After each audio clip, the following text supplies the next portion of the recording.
Hello and welcome back to another episode of Honey Sundays. I am your host, Andy, and I'm so thankful to have you guys here.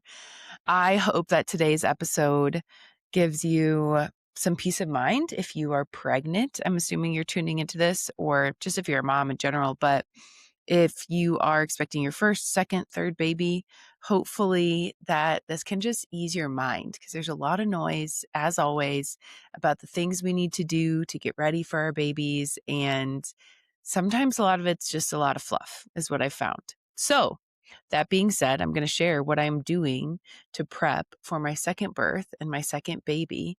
And number one is not a lot, to be honest with you. I have gone back and forth with this. I'm 33 weeks pregnant right now and about to be 34. And I've just gone back and forth with what I need to do, especially emotionally and mindset wise. I feel like with my daughter, I was reading all the books about what to expect and I took the birth courses and all of that's great. Highly recommend to do that if you haven't, especially if it's your first child. However, there is a part where you need to start guarding your mind too. And I would even say this for your first baby is probably at 37 weeks, just shut it all off. Don't consume any more. Check in with yourself and see how you feel. But there is a point of consumption where it starts to really hurt us rather than help us. But that being said, are you consuming more than you need to? And is what you're consuming helping you? And that's the question I've been asking myself. I've been asking a few friends that have had multiple kids. And I think I'm at a point personally where I don't want to read more of the books. I'm going to only listen to a few positive stories. There's Ina May's Guide to Childbirth is my number one recommendation for at any, I would say any birth. It's an old book, but the first part of the book is all, the anatomy, physiology, what happens and giving you background on it. And then the second half of the book is all testimonies. So it's literally all just positive natural births over and over and over again. And everyone has their different experience, but it's really nice to just be able to kind of have those wash over you. It's like Chicken Soup for the Soul, birth edition is how I would say her book is. So highly recommend that one. That's the only one I am coming back to and just reading some of those stories. But more practically, to share this if you are in the season, if you are in your third trimester, and kind of just okay, what else do I need to do to get prepared for a baby coming and to have a baby? Right now, I've kind of geared back on workouts and I'm trying to walk 8,000 steps a day at least. And I'm tracking that. I feel like I fell off of that for a little bit. So tracking that, trying to get that done every day, and then dialing in my nutrition and supplements. So again, kind of fell off the wagon. Pregnancy is a long time. So it's a long time to maintain some of these habits. I was really good about protein right away.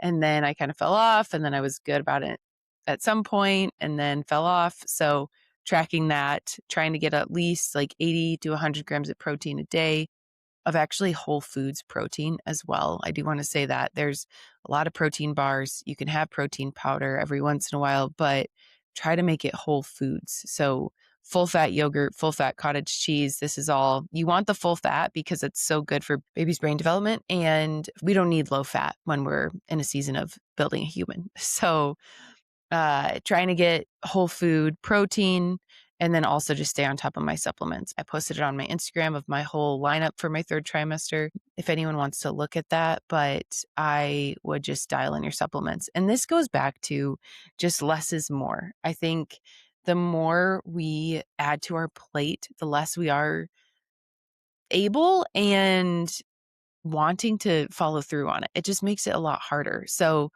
ask yourself, what are your non-negotiables in this season of pregnancy? Maybe you're in second trimester.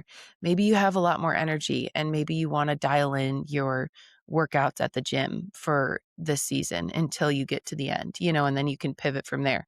I also think changing it up depending on which season you're in, or for this specific example, which trimester you're in, you have the permission to do that. And it's really what you're going to follow through on. Next is basically protecting my mind from fear. And I kind of touched on this already, but I am just not consuming. I'm being so intentional with what I am consuming, whether it's about birth or not. I've had people that have shared different podcasts with me about different birth experiences, and I don't know everything because I've had a child before. Like, I know that this is going to be completely different.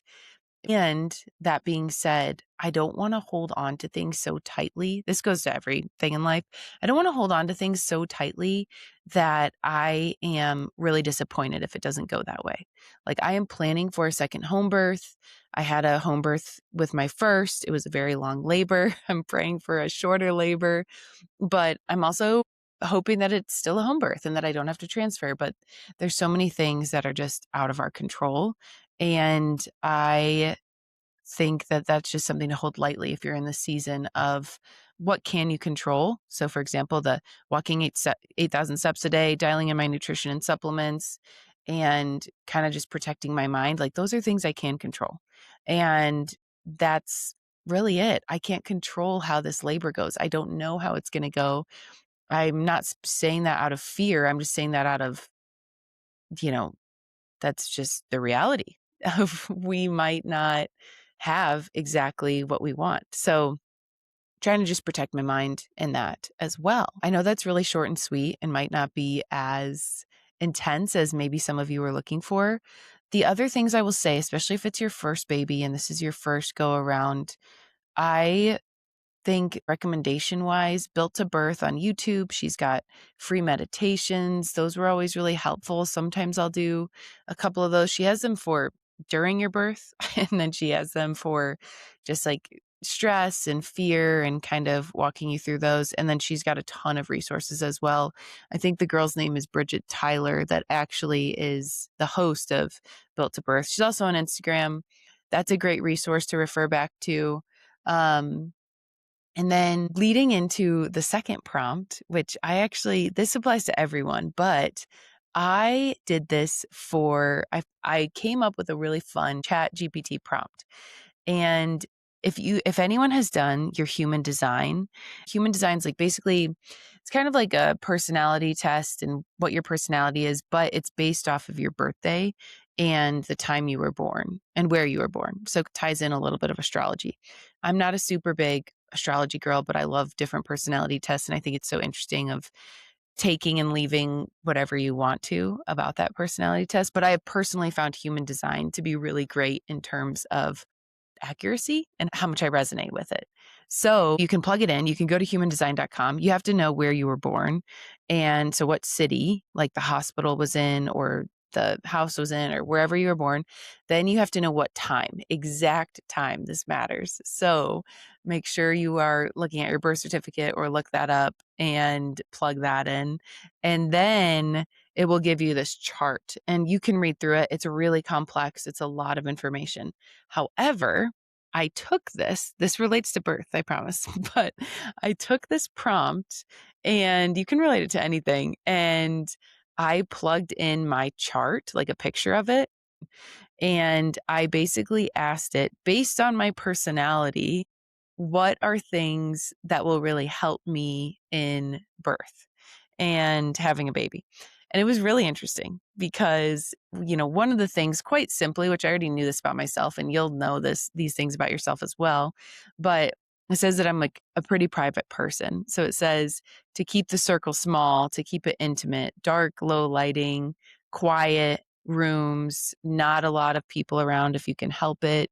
So that all makes sense based on my personality. Some people really don't care about that. I know a girl personally that had several students in her birth and she didn't really care about that. I would really hate that. So just things to think about. What else did it say? It said like physical touch is really big for me in terms of calming the nervous system, which is interesting because it's a personality test. And so it said water might be helpful, shower, stuff like that. Which those are all if you haven't had a baby before. If you can shower at the hospital or get in a bath, it does really help your labor and just the discomfort of it. But you can do this with everything. So then we were just playing with it, me and my husband, and we did the prompt and said, so based on our personality, what is the best workout structure? Obviously, I'm not planning a whole new workout right now, but this was so helpful because another thing I didn't think of, I really like variety. I always get bored of my workouts. And one thing was that you need a gym with variety. So you should try to find a gym that incorporates strength training and Pilates. And it also said you really need to connect to a bigger purpose of why you are working out, for me personally. So that is 100% true for me. I think there's two types of competition and competitiveness. I am not competitive with myself. Some people like really want to break their own record. They want to lift heavier. They want to go run faster than their former time. That is just not me. I love competition with others. So for that, it says group coaching can be really beneficial for you because you basically need to be around people that's stimulating you, because it's not enough for me to beat my own time. I don't really care about that. That's just not how I'm wired. So anyways, long story short, try to plug in this prompt. It's super fun, and just see, based on your personality, what can you change up or what can you adapt to your life that could make you more efficient, could be just more fun in general. Like for me, I totally resonate with that. And again, we already know all these things, but I totally resonate with that of like group coaching, changing it up, because it keeps me stimulated. It keeps my mind going. I'm going to do it for longer and probably more efficiently when I'm around other people, and it's a little bit different each week. So that was great. I think this could also be applied. Another prompt is then, based on my personality, what is the best work environment for me? Should you be working at a coffee shop? Should you be working at home? Based on your personality, what do you need your office to look like? Like, you can really go down this rabbit hole. And obviously, this is not that deep, but it can be a really fun thing and prompt to just play around with, to have more fun and to plan out your weeks. And maybe they're just a little bit lighter. I would love to hear if you guys do this, what resonates, what doesn't, what you find out about yourself. And that being said, as always, thank you for being here. Please like and share the show if this resonates with you, or if you know someone that is pregnant, having a baby. And also let me know your thoughts. Like, I know it was very quick and fast, but I'm hoping that just re-emphasizes the point I was trying to make of less is more. And you already know it. We also just have to have faith in ourselves. Our body knows how to do it.